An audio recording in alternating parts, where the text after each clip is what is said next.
Good afternoon, everybody, and welcome to another Evolving HR live session.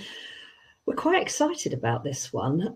We normally get about, 50 to 80 people sign up for these things, and there's been nearly 400 people signed up for this one, which tells me it's a topic that a lot of you are interested in. So do please say hello in the chat. I'm going to try and stay on top of comments and things as we go through this. But if I miss anybody's comment, I'll apologize in advance. I can see that there's already 84 of you here. But what we're going to be getting into today is the subject of HR qualifications and just really what we think could be done differently, what we think could be included that isn't included right now. And we've asked you guys for feedback on that too. Those of you that had registered before today will have got an email yesterday, and I've had a significant amount of responses from you. So thank you for that. There were some really thoughtful and considered answers that you sent me. So I'm going to share some of that information as well as we get started. But let my panel introduce themselves. Somebody's just called you Super Pete in the chat, Pete. So I'm going to let Super Pete go first. If you, please just introduce yourselves to the room. Super Pete, wow.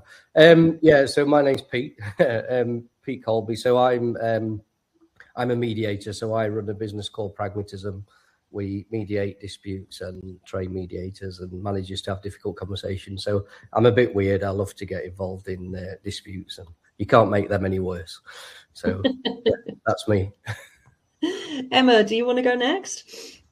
Yes, hi everyone. My name is Emma Jamil and my business is Be Unstoppable. I help women in HR get the clarity, confidence and courage to have bold and sustainable impact in their careers. And I'm from HR. I'm excited to be here. Kirsty, I'm seeing that some people in the comments are saying that there's technical issues with like media not loading and stuff. So if anyone's seeing that, then people are saying click on reconnect. So yeah, I think there is a reconnect button. I don't know if when it says format not supported, I don't know what I can do about that, but try refreshing or reconnecting.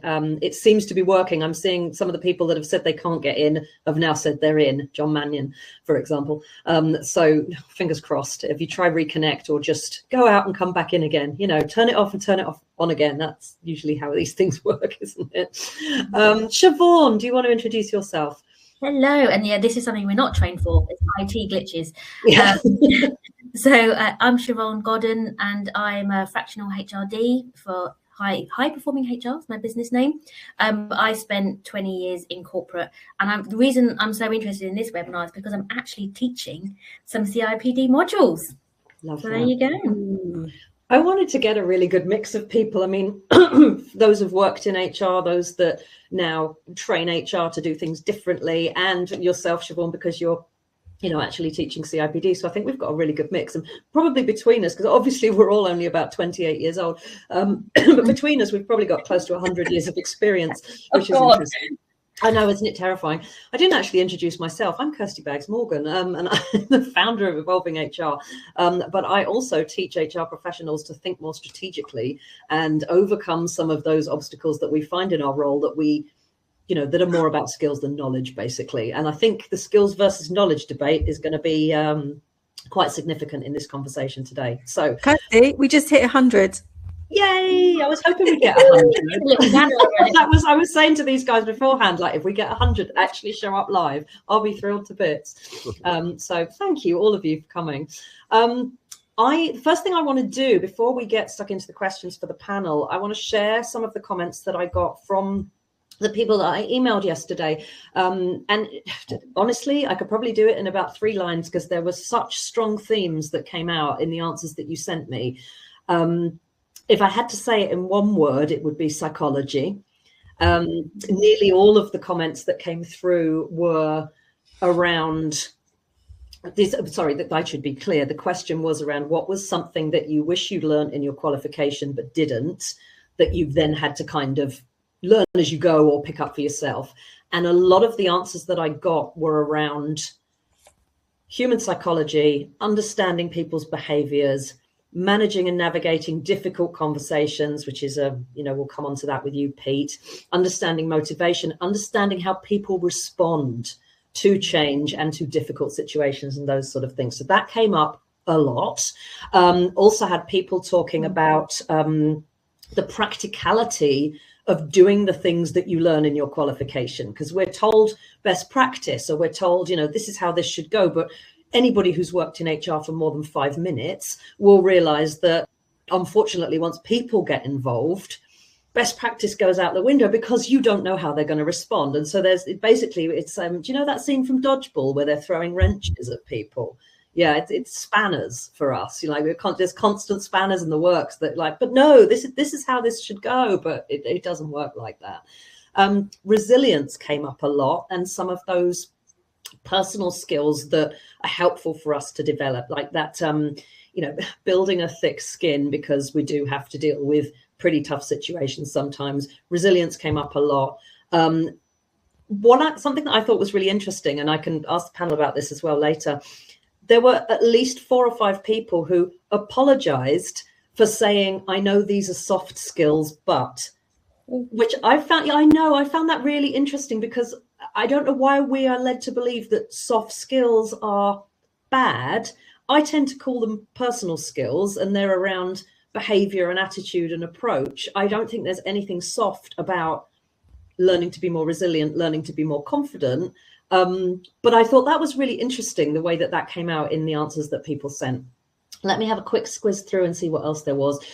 Honestly, it's that what I've said is just coming up again and again and again. If anybody is interested in getting a copy of the responses that people sent me, I'm quite happy to put it as an attachment in when I send the recording out after this session.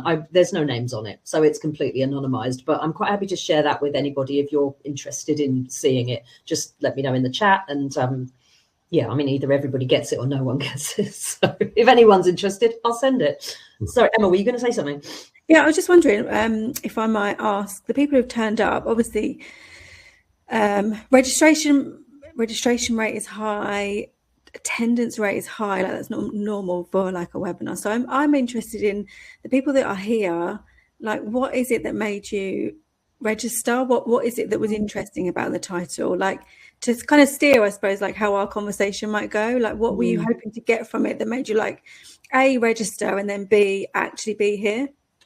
Yeah, that's a great question, because we, I mean, you never, I don't know, there are a lot of people that have signed up because they know they can't make the time, but they're going to get the recording. But you've taken an hour out of your day during the working day, and it would be lovely to know why. That's a great question, Emma. So. Nice. Oh God, already that make me feel like I'm not alone in this. Something that never gets acknowledged or talked about. Yeah. And that's kind of what we thought and why we decided to do it, because I don't think it does often get acknowledged or talked about. So let me so I've got to go right to the bottom of all these comments so that I can find the questions that I want to ask my panel. So, right, where I'm going to start is, why do so many HR professionals finish their qualification and still not understand how a business actually makes money? Who wants to go first on that one? I don't mind. Just stick your hand up or start talking or something. I don't mind, because I've recently looked at the CRPD stimulus, obviously, because I'm teaching it. And it's really interesting, because I did my CIPD 16 years ago, which is amazing because I'm only 28. So, you know, of course, impressive, isn't it? Really impressive. But it hasn't really changed that much. Now, some of it I think is still valid. So I'm not dissing it, because some of the theories and the frameworks are still valid today. And even though we talk about, we're in unprecedented times, well, actually, we have experienced these things before. We just forget about them because they're generational. You just kind of start again, which is mad. So it has its place, but nowhere does it really cover like that finance for non-financial managers bit. You know, what is profit? What is EBIT, EBITDA? What does my business do? Why are we here? We talk a lot in HR. We talk a lot about values because it's our bag and we like it, but we don't talk about why we exist, why the company exists enough. It's just not in the vocabulary early on, and I don't know why. It's a really good point. I think there was an attempt to cover that. I mean, I did mine 28 years ago. Yeah, 1998 I started mine, finished it in 2001, so a long time ago. And there was a statistics and accounting module back then. I mean, I did it when you had to go to college 2 nights a week for 3 years and do exams every May. And there was an accounting and statistics module, but it didn't feel like it related to anything I was ever going to actually encounter. And in fact, I didn't ever encounter anything that I needed. Pete's struggling with the sun, I think, there. You keep sort of gradually moving around your room. And so I felt that there's a difference between finance and thinking commercially or thinking strategically, isn't there? And so I think there was definitely a gap there for me. Did you experience the same, Emma? I mean, is that? I actually don't remember. You're 10 years younger than me, and then some. I know. What can I say? I remember doing like a finance module, and it bored the hell out of me, to be honest. So I'll be honest, when I went into HR, I was like, it wasn't the only reason, but I thought, well, I'm never going to have to do maths. When I work in HR, clearly didn't know about part-time holiday calculations or whatever. So I think for me, I don't know what I'm trying to say, I suppose, but I think the profession doesn't necessarily align itself with needing to know those things, although we all know we need to know it, and we're all like, oh, we need to prove value to the business and all that kind of stuff. Like from a professional qualification kind of thing, I don't know, is it for me, it was never an important part of it. I'm just outing myself now as as the cause of all the problems in the world.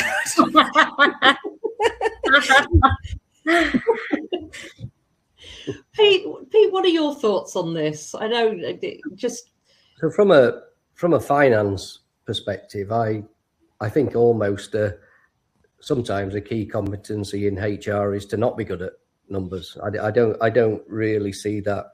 Certainly in my career, I didn't see it as a major barrier. And as somebody who's I studied accountancy for two of a 3-year qualification and packed it in because balance sheets didn't really excite me, and they never balanced when I did them either. So but it didn't really stop me from progressing in the HR. But it very much HR is such a wide subject area. It depends where you want to go. So if you really want to be a really successful, proper, strategic business partner, then maybe, finance is a little bit more important. But for me, it'll always come back to working with people anyway, because you'll work with really clever finance people. And if you get to know them and get them to tell you about the stuff you need to know, then that's more important than understanding the finances. It's a really good point, actually. So we have one in the UK. We have one professional qualification. The States have SHRM, we have CIPD, and there are others around the world. But as you say, Pete, it's such an incredibly broad profession. Barely are 2 HR roles the same, even in the same organization, let alone elsewhere. I mean, if everybody on this call shared their job description right now, or a description of what they do, there'd be overlap, but there would be an awful lot of disparity as well. So I mean, it was always going to be a massive challenge to try and come up with a curriculum that covers, you want the Venn diagram bit, don't you? You want the bit that intersects in the middle. That's what it needs to be covering. And I wonder if it is unfair to expect it to cover absolutely everything. Because I think you'd be studying longer than architects if you had to try and cover everything, wouldn't you?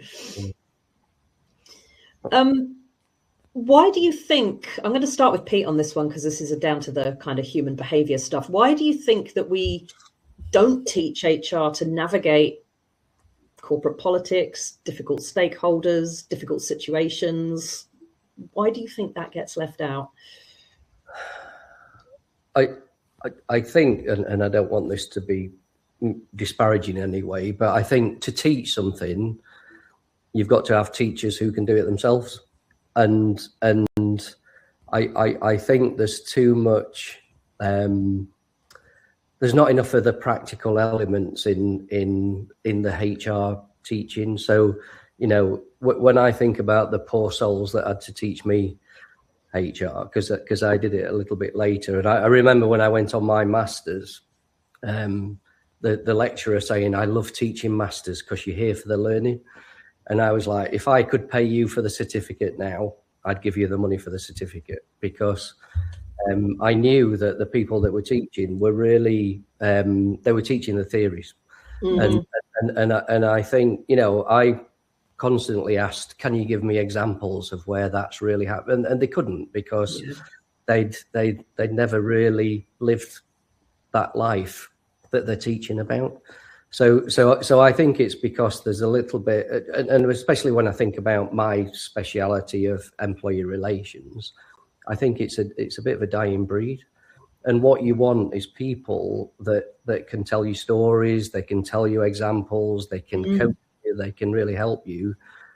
But it's somebody who's just read it from a theory book and then passes that teaching on. Yeah. I don't think it's just HR qualifications. I think it's in education generally. I know teachers who teach a lesson and have to learn it themselves the night before they then teach it to kids.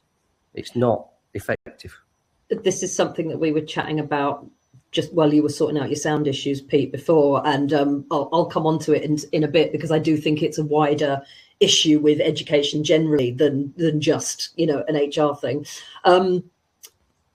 It's interesting that you said that you're a dying breed, the kind of ER specialist, because in my experience, I wouldn't say that ER issues in businesses have reduced significantly over the last 25 years. So I wonder why that is. And that might be a completely different conversation, but those are such important skills to be able to navigate some of those really difficult conversations and unforeseen circumstances. And I honestly, I'm trying to think, like, did I ever get shown or taught how to do that? No, I had to wing it. I had to completely wing it.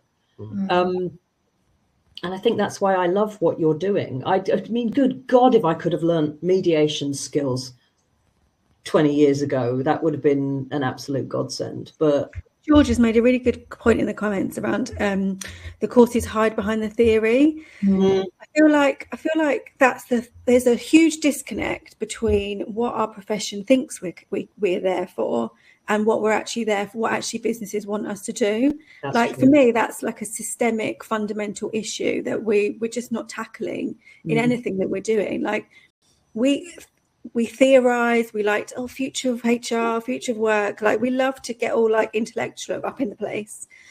And then in practical terms, like, we're just not set up for actually our businesses.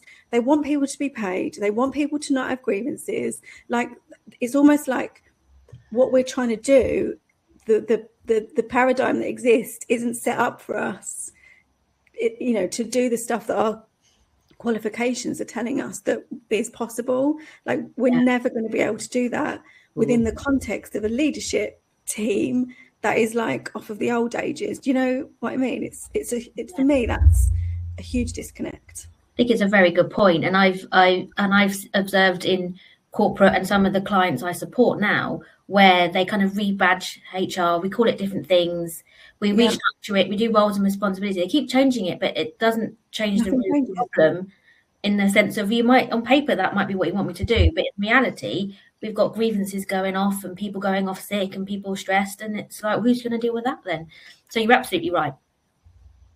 No, I remember like skipping out of my qualification thinking I was going to change the world of work and everything was going to be amazing. And then your first obstacle that you encounter is the leader that goes, why are you here?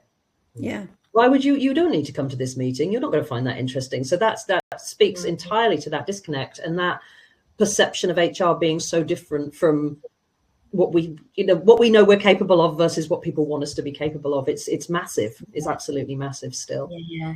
Absolutely.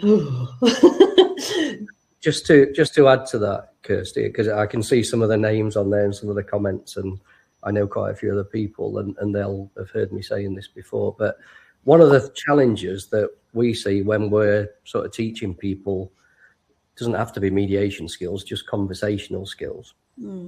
The comment we say the most is, take your HR hat off. Yeah.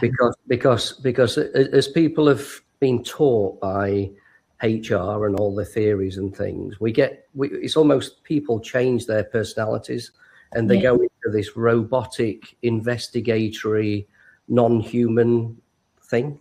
Yeah. And actually, what we say to people is, the person that we were just talking to by the coffee machine, get them out. And at first, it's almost like, oh my God, I'm outside my comfort zone because I'm being me. And then it's almost a liberating. I can just be me. I can just be me as a person. And it's almost like we're so theoretical in HR teaching that we turn people into this different persona at work. Yeah. And I think as well, I mean, this doesn't lead into the teaching per se, but the best learning I had was from my colleagues. So I worked in a big corporate, and I had my direct line manager was quite strategic. So she was great for talking through those ideas. And I had this other guy who was quite senior, who he'd worked his way up through the post office, and he was a senior HR in the post office. And he tells his story about how when there were strikes on, all the senior leaders had to just deliver parcels, including the HR. And he was in Melton Mowbray, and they were throwing pork pies at him. Story that sticks in your brain. But this guy had so many war stories. He was my go-to person. I was like, I'm going to go into this meeting. I have no idea what's going to happen. And we would just talk it through. And he's like, I don't know what's going to happen either, because we don't know how people are going to react. But this is how you prepare yourself. Let's think about the worst case scenario. And without him and them, actually, how standalone HR people do it is astounding. Respect, because it's phenomenal how they can do it by themselves. Yeah. I did 3 standalone roles in my time, and in the first 2, I didn't have any kind of HR network outside of my organization, so it was really blooming difficult. And I also felt that if I asked anybody for help, then people would think I couldn't do my job. I was 27. I had the naivety that asking for help equals you can't do your job. But in the last one that I did that was standalone, I was significantly more experienced. And by then I'd built up a pretty decent HR network. And it was just, that's who I went to. That's who I asked for help. WhatsApp has been a brilliant thing for me in my HR career. And the latter part of my HR career has been like, guys, help. How do I deal with this? Because that's the thing that always makes me smile with HR is like, I started working in HR in 1998. And even in my final HR role in 2023, stuff will come up and you look at it and you think, I have absolutely no idea how to deal with that. I've never encountered it before. And there aren't many careers, I think, where you can be completely blindsided by something after doing it for nearly 3 decades. But I always used to say it was the best and the worst thing about it. You say breadth. You say that there's naivety to thinking that you can't ask for help, and I agree. Like, you know what, I 100% advocate for everyone asking for help, but it also goes back to like Pete's point about saying, just be yourself, or what you're allowed to be yourself. That requires like a level of self-awareness, a level of understanding what you're there for, a level of understanding your own value. And when you're in an organization where they don't get what you're there to do, and it's challenging, you've got all those difficult people coming at you and they're wanting you to do all of it, that element of, and you're in the context of being a profession that's HR needs to constantly prove its value, and HR must prove what it adds to the bottom line, and all of that stuff, that narrative, it then becomes really hard to be yourself and to ask for help, because you do believe that there's the potential that it's going to be seen as a weakness. So like, in terms of, we're talking about qualifications, for me, there's definitely something there around like our profession mentoring should be supervision, coaching, whatever. It should be absolutely ingrained in what we learn and how we start out right from the very beginning, because some people don't have access to mentors right from the very start. Some people have access to really bad mentors right from the start, who perpetuate the narrative around what HR should be and shouldn't be, and all of that kind of stuff. So I think I've skipped one of the later questions, Kirsty, but No, for me, God, it's absolutely that fine. kind of coaching piece should be included throughout. Just leaning on. Sorry. Yeah, God, Jamal. I was just gonna. We might be jumping ahead as well, Kirsty. So but bouncing off Emma's point, the other thing that the biggest learning for me was the emotional baggage. And how difficult it is, even if you know all the theory, when you're in a highly emotive situation, it's really hard to think straight and to separate the emotion from it. And you learn that over time, but there's nothing more powerful than speaking to another HR colleague to say, how are you seeing this situation? Because they will see it very differently. Yeah. And you need that kind of sanity sometimes, because the emotional baggage that comes with HR is really underestimated. And that's where the coaching and mentoring and supervision that Emma's talking about really is so powerful. Yeah, totally agree. I'm going to ask them probably one of the more controversial questions that we've got to cover today. Do you think that organizations like the CIPD or SHROOM in the States are just out of touch with the reality of modern HR, or do you think we're expecting too much of them to be able to keep up with it? Pete, I'm going to ask you that one first. I work quite closely with CIPD. In fact, I'm doing my own webinar with them in June about the lost art of conversation, my sort of side of HR. And actually, because I've been a fellow of the CIPD forever. Mm-hmm. It was IPM when I first did it, Institute of Personnel Management. I think it was IPD when I started, and then it became chartered while I was doing mine. Yeah, that's right. Yeah, so in the 90s. Anyway, and I suppose I spent my corporate career sort of, well, you know, what value do I get from it? And I never really questioned, am I going to renew, because my employers were renewing it. And that's the same now, but my employer is me. And it made me question it more when I came in to run my own business. But actually I took the view of, do you know what, I need to get to know them better. And you know what, there's some really brilliant people in CIPD. I don't doubt it. Yeah, and they get it. But I think what one of the challenges, and this is what I'll be talking to David D'Souza about in June, is I think what CIPD could do is link to what we were talking about earlier and really utilize the knowledge and skills of their members, because they've got a hell of a lot of members with a hell of a lot of experience, that actually it'll help to bridge that gap between a very centralized theoretical sort of organization and bridging the gap to the people who are the users, if you like, because they've got tremendous resources, they've got tremendous knowledge, but I just think there's this gulf of reality sometimes. Yeah. And I spend my time with CIPD sort of talking about, great, you know, brilliant, love it, yeah, brilliant theory. Now let's talk about reality. And I think that's a big gulf we've got to try and help them to bridge if they're going to get the kudos that they want as a professional body. That's an interesting one, because I feel like they have the kudos, and I feel like they have, oh my God, the word that's in my head is monopoly, but I don't mean it in a bad way, if that makes sense. I feel like there is no alternative in the UK as a professional qualification for HR. And so people feel like they have to do it. Certainly a lot of employers demand it. And I'm going to be completely upfront with all of you. I did my whole 3 years at college, but I never wrote the management report. So I'm not actually CIPD qualified. I've never said that I am. But I can say I studied it, because I did 3 damn years of it and then just didn't write one essay. And so I can't call myself qualified. And it hasn't held me back from looking for a job. I've had some, you know, I got to quite a senior level in HR before I, you know, started working for myself. But it's really difficult when it's an expectation to have something, and yet that something doesn't necessarily give you what you need to be able to do that job.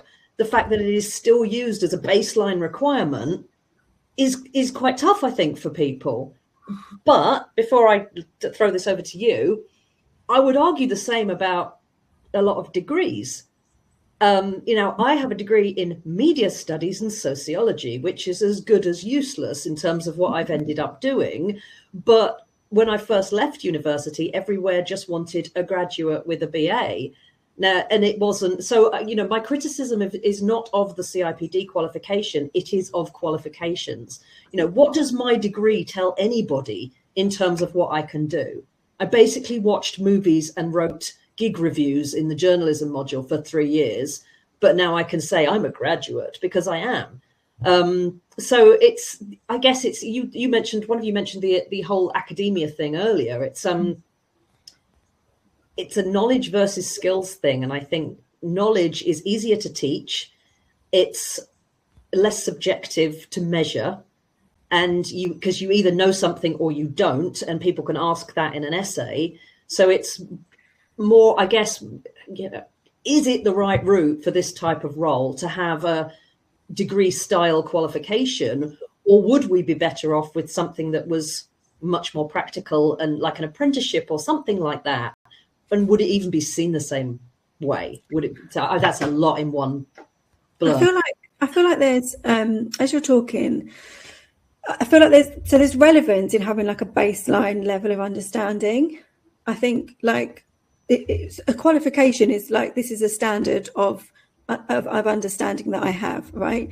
I think where my frustration comes with it is that gap between the theoretical, great if you've got loads of resources, if you've got loads of money, this is what you could be doing. If you are a standalone HR professional trying to do it all in an organisation that doesn't have budget, it is so far removed from your reality. Like it can't possibly meet your needs. So and where I get frustrated is, why have CIPD as a requirement for that role, that standalone role where you've not got the budget, you're never going to be able to achieve that gold standard? Why not allow that budget for development for your HR professional to be on coaching, having a mentor, doing the practical courses? Like those two things should be equal. And perhaps, like you said right at the start, the problem is that it is trying to be all things to all people, and HR roles are so different. Yeah, the organisations that you are. People are people fundamentally.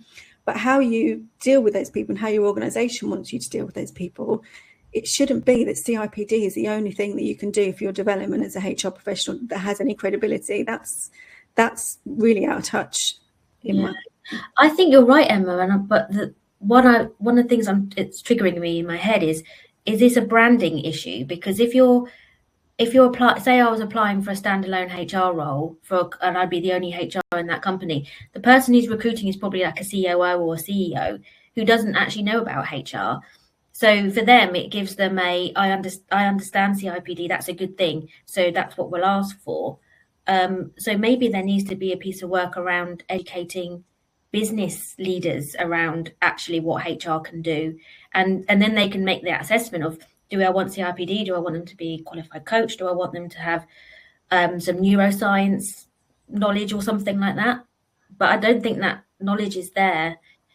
I don't know how we'd answer that, though. I don't know how we do that. But this is where I'd love the CIPD to be leading, to be honest. Yeah, well, yeah. Like, if we know this exists, if this perception of HR exists, and there's so much of a mismatch, I'd love our professional body to be going, hey, look, this is what HR can do for you. Maybe they are, I don't know, but what I've experienced is 20 years in a career where things are pretty much stagnated, like, in terms of the challenges that we're having. So again, it's outside of we're not necessarily talking about the qualification, but if a professional body is supporting me, then I want you to be supporting me in driving those big issues, Yeah. That's too much to ask. But I think, Emma, that's, when I was saying about bridging that gap and utilising members, and things like that, I think that, because for me if I think what was the main thing that made me reasonably successful in HR, it wasn't, understanding Maslow's hierarchy of needs or anything like that. Was it not? You surprised me. I'm still looking for that self-actualization. One day. But do you know what? It was just confidence.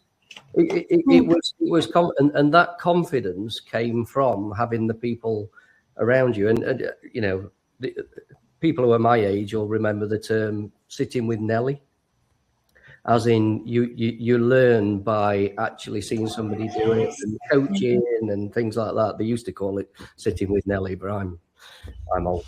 And that was, you know, having, when I talked about ER is a bit of a dying breed, you know, I think the main reason for that is because it's not been as required as much, because we've had, you know, 20 years or whatever of much less strike action and things, but we're starting to see that ramp up now, so it's becoming more of a requirement. But my two things that really changed my career were training as a mediator 30 years ago this year, 1996.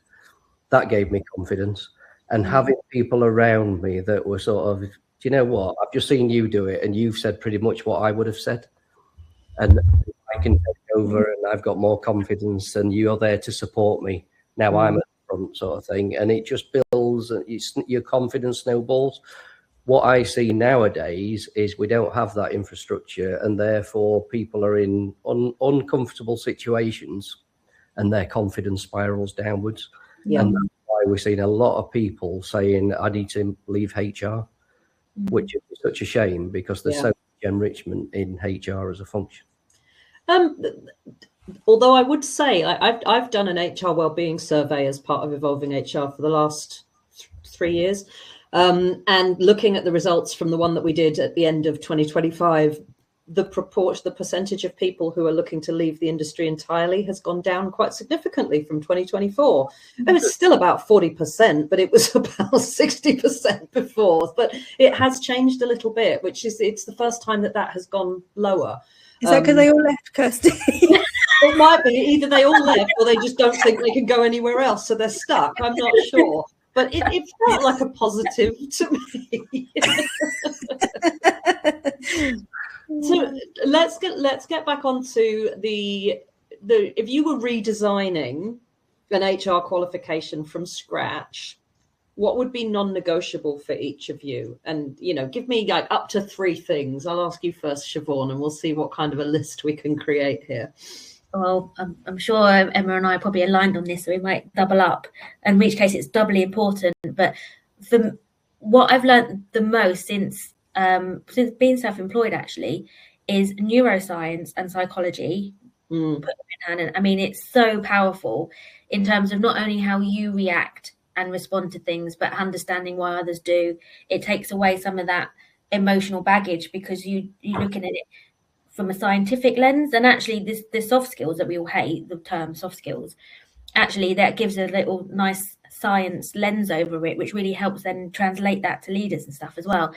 So anything to do with like human behavior and things like that, because the practical stuff you can learn. You can read a book, and yes, you would need the application of it, but it's those things that are harder to learn, I think, need to be embedded in somehow. What else? What else? I think it needs to be, in terms of this, like if we're taking CRPD qualification, I think we need to be clear what it actually is and what it stands for, because I think it's too broad. I mean, we talk about this profession being really, really broad, but it's like it's trying to be everything to everybody. And maybe it needs to be separated out into, because we are becoming more specialist in certain areas and generalist. Maybe it needs to be focused a bit more. That might be more helpful as well. With the current level 5 and level 7, are there still optional like subjects that you can choose, or is it the same? Because we used to have that. Yeah. Not so much.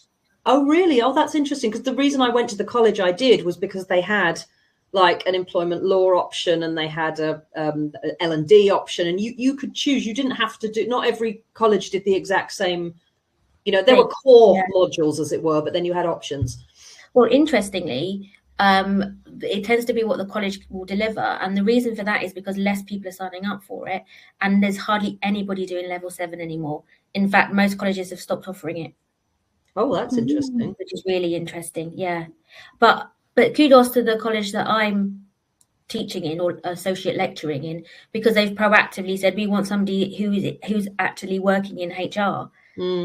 So the message is getting out. Maybe it's very piecemeal, but I think they've got the right attitude because I'm not a teacher or a lecturer by any stretch. I'll go through the syllabus and say, well, this is what it actually means, and this is where you're going to find it hardest. You're going to be in a boardroom now. How are you going to deliver that, rather than write an essay about it? So there is little pockets of change. And Becky just said in the comments that the most level 7 now are through apprenticeship, which makes sense. And the levy doesn't support level 7 anymore, of course. So that's not great, because the alternative is self-funding. Emma, what would you include in an HR qualification that isn't? Definitely around the neuroscience, like we've already said. So I studied that myself because I realised most of my work was around managing behaviour, and what better to understand behaviour than how our brains work. So as people experts, could we get some expertise in people, like, and the stuff that really supports us? Do you know, like that would be more skills based, because it would have to be. If I was redesigning it, then I would and we've talked about this, Kirsty, get a load of people in a room and talk about what does the future of work. I'd make it future focused. So I'd get businesses in a room and I'd say, what is it that you actually want from your people, and can we align? Because that for me would be the most powerful thing. Like actually making it something that, if we've got a credibility issue in HR, which we know we do, whether we try and say we're not, we do, then what would get us more credible? Well, it would be providing the things that businesses are asking us for. Yeah. And I've got to say this because of the people that I work with. For me, there would have to be something around like systemic barriers in the workplace. I think we should be going into the workplace open-minded about the fact that some of our issues, some of our credibility issues will be systemic, whether that's gender-based or otherwise. And we should be, rather than internalising that kind of stuff and making it mean that we're not good enough, which is where a lot of my clients come to me feeling, having that awareness of how this stuff shows up at work and how we can navigate it, the politics and the all the stuff that goes with it, that would be there for me too. Pete, what would you include? You won't be surprised to hear me say this bit, but it would be about the ability to have conversations. And, you know, I'm a fundamental believer that when HR roll out a policy or an instruction to managers, they should look to the most senior person in HR and say, right, please show me what world class looks like. And there's so much around conversations and, you know, discipline and grievance. 100% of grievances shouldn't be in process. Probably 90% of disciplinaries shouldn't be in a process. It should be a conversation. But what I just see that we teach HR, and I see it on a lot of social media sites where people are asking for advice, and the answer is discipline them, get them to raise a grievance. And then I'll wade in and say the last thing you want to do is be going down that formal process. But we don't teach people a better way. And you know, that whole, I always say, as soon as you refer to your policy, we've failed really, because of that conversation. Some of that is because I think of the expectation to follow ACAS standards as a baseline, and ACAS standards are all around that process and disciplinary and grievance. They are, but even ACAS have started to, in their guidance, say you should try and resolve things informally and try and engage and all this lot. So at least they're making some strides towards it. But you know, anybody who I just think organisations are at this level of, it says here we should try and sort it out informally. Do you want to do that? Employee says no, I want a formal grievance, and that's the route we get down. Yeah. And you know, it's back to the confidence thing, because if HR professionals and even better managers have got the confidence to have these conversations, there wouldn't be 50,000 tribunals backlogged. There wouldn't be all this hellish grievance culture and things. So is that an actual number, Pete, of the backlog, or I think it's about 55,000 backlog at the minute. Yeah, We've got a case on at the minute that will mediate, and we'll probably sort it out in about 7 hours. But it's registered for a 2-week case in tribunal in 2029. Wow. So yeah, it's just crazy. So definitely around conversations. I think if I could wave a magic wand, I would say that there would be almost a compulsory practical element, as in do a job of the people that you're advising. So one of the, it was funny hearing Siobhan saying about people throwing pork pies. So part of my career, I was a factory manager in a pork pie factory for 4.5 years. And you know, I was managing the factory, doing what I used to advise the people to do. And it totally changed me as a HR person. Mm-hmm. Suddenly the things I was advising and things, I realized they were pretty much impossible. And just having those insights of doing the job of the people that you're advising and leading this really difficult thing that is people, actually managing them, that's there's nothing more valuable than that in my view for a HR professional. I totally agree with that. And then the last thing I would say was is like we were talking about specialists. I think it should be more like, you know, if you're a lawyer, you sort of learn how to be a lawyer, and then you go into your specialism, and that continuous learning in your specialism is so important, because like I was always the person in a generalist HR role where if there was a discussion about talent and succession planning, and there was a strike with a union, everybody else had run that way and I'd run that way. And that's because we're specialists. And you know, we need specialists in talent, we need specialists in ER, we need specialists in reward, and it should be a much deeper specialism and an ongoing learning process where you become real specialists, because that's where the value is. I'm kind of breaking this down into segments or pillars as you're all giving me these, and the way I'm kind of, what I think that we've said in a kind of consolidated way is that you have understanding other people, which would be the neuroscience and the psychology part, understanding yourself, which is that self-development around, you know, just self-awareness and emotional intelligence and confidence and all of those sorts of things that we absolutely have to have. Then there's like practical skills, which is where the difficult conversations or mediation, coaching skills. I mean, how good would it have been to have coaching skills when I worked in HR, not afterwards when I trained to be a coach? That would have been, you know, so many conversations would have benefited if I had taken a coaching approach. So you've got that kind of practical application. And then what was I going to say? The fourth one I would say is around understanding business. And like you said, you can't learn better than on the job. So it's like you need to have almost like they call it a sandwich year at university, but you need to have like a placement in some operational aspect of a business so that you see problems outside of HR, which is what you just said, Pete. But I think if you were able to develop in those 4 areas, you'd have such a well-rounded set of both knowledge and skills.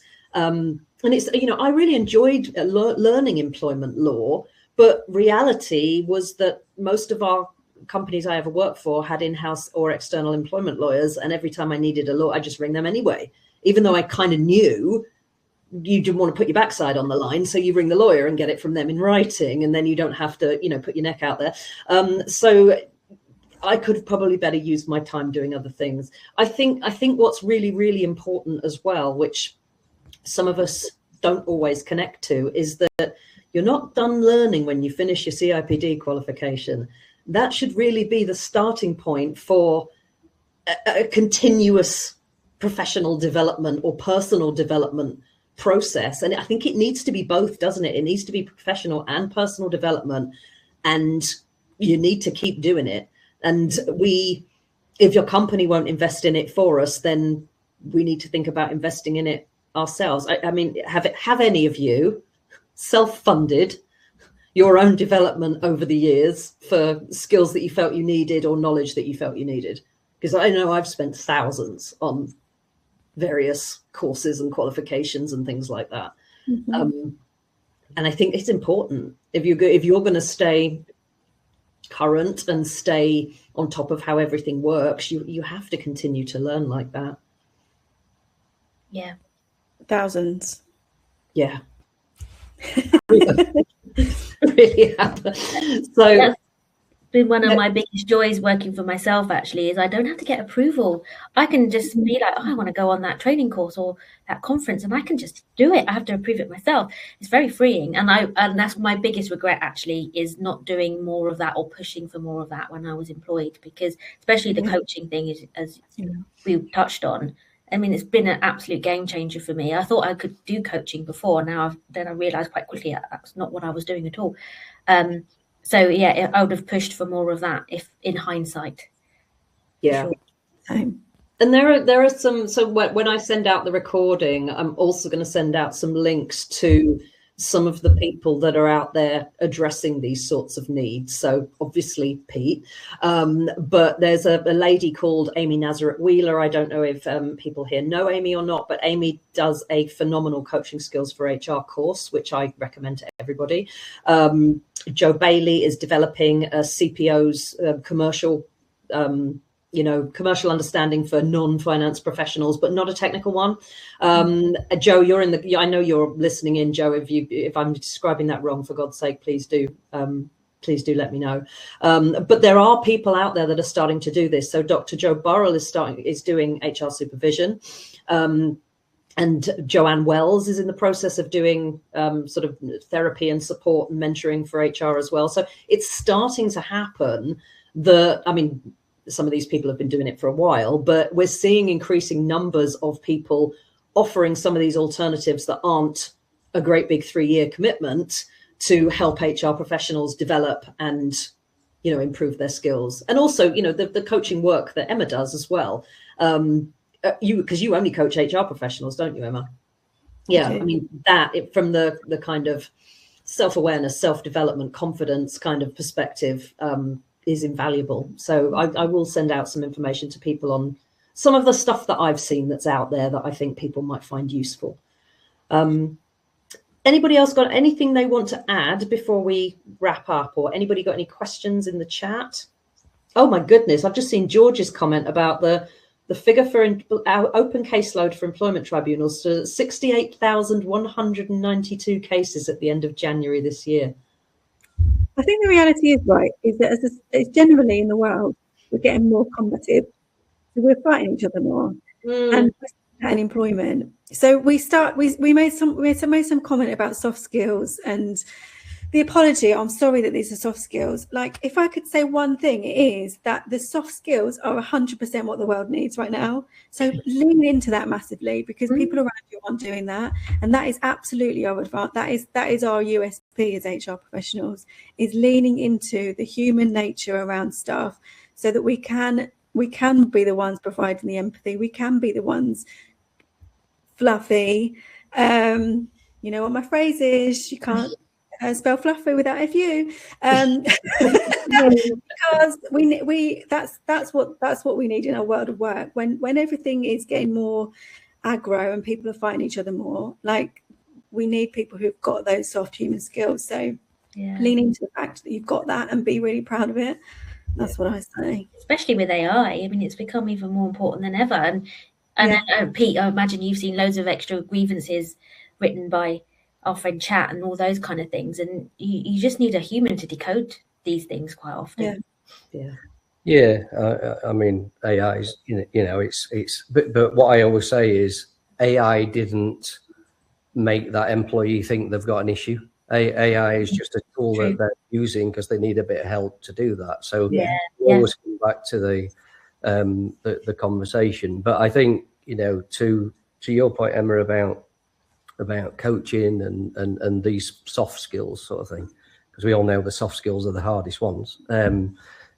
I just think HR take too much responsibility for all this, because I always say to our internal mediators when we're training, and it's a weird thing to say, we're training internal mediators so that you never need to do a mediation, because a mediation needs a dispute. And what we should be doing is they should be really coaching managers, and we should be training managers. Then if you've got an internal mediator, they go to the internal mediator when they've got a really tricky case, but they give them coaching, but the manager goes away and has the conversation.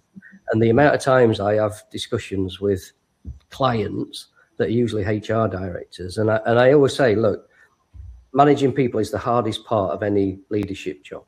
And you're either in two camps. You either recognize that and you invest a bit of money and a lot of time in developing managers to deal with these really tricky people, or you recognize that, and when they sign a contract saying manager, you wait for the magic fairy to come down and sprinkle leadership dust. We've got this cycle of criticizing managers for not having conversations, but not developing managers in the hardest part of their job. And you drive things to nipping issues in the bud, the HR job becomes so much more enriching. That's so true. Really is so true. It's funny because I can remember thinking that was such a huge problem when I first started working in HR in 1998. Like, why are we promoting managers into roles when they've never done it before, and then not telling them what's involved, what's expected of them? It's quite disappointing to see that still happening in 2026. But it's the poor communication between managers and employees has got to be a significant contributor to most of the issues that you deal with, Pete. Yeah, those 60-odd thousand tribunals that George has mentioned, probably 65,000 have all started because there was a communication gap and not understanding people, and then it just goes nuclear. I always say that have you talked to them about it is our equivalent of turn it off and turn it on again. Yeah. That's the HR equivalent. Have you talked to them about it? And then no. Stop there. Stop there. There's a great question from George, which I don't think we've got time for, but I would love the CIPD to release their annual membership experience survey, but they don't. We need transparency and openness to have the right conversations. How do we get them to engage and be transparent, to open conversations about the future of courses, learning and development with members as well as experts? I don't know the answer to that, George. Great question. Great question. I didn't know they did an annual experience survey or that they didn't publish the results. It's brand new information. Yeah, that is new information to me. They should. I mean, join us in June, George, and ask them directly. Yeah. What was that, Pete? What was that? I didn't catch that. I say George could join us in June and ask one of the directors directly that question. It's all right. I know. What's happening in June? Sorry? It's just What's happening in June? Pete's doing a webinar with David D'Souza. Ah, how do we register for that, Pete? I've got the details. I will put a link to that in the email as well. You're going to get an email full of information later on. So, no, it's difficult, isn't it? Because my automatic assumption, if a survey is done and people don't release the results, it's because they weren't very good. That's my assumption. Yeah. Like if they were really amazing, you'd release it, surely, unless that's always been the case. Maybe it has. Oh, well done, Pete. He's put the link to his webinar with David in the chat there. But I will also put it in the email if you're not, quick enough to get that down. Brilliant. Thank you so much, everybody. That's been most enjoyable. Thank you.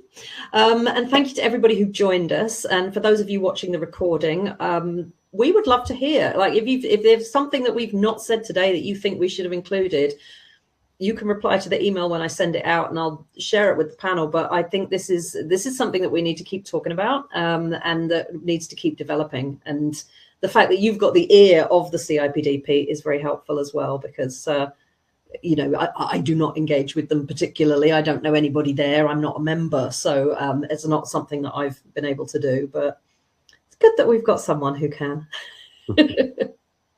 Thanks ever so much, guys. Thank you.